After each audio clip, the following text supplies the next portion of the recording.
Got new earbuds, a speaker, or even a smartwatch? Let's walk through how to pair any Bluetooth device with your iPhone.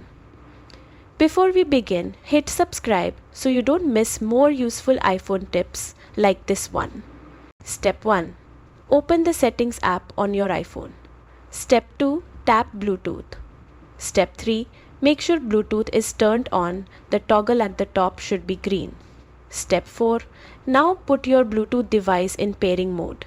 Most devices blink or flash when ready. Check your device's manual if you're not sure how. Step 5. Back on your iPhone. Wait a second. Under Other Devices, you'll see your Bluetooth device appear. Tap it to pair. Step 6. Once connected, you'll see it under My Devices with the word Connected next to it. That means you're good to go. And that's it. Your iPhone is now linked to your Bluetooth device. Ready for music, calls, or whatever you need. Hit subscribe for more iPhone tips that just make life easier.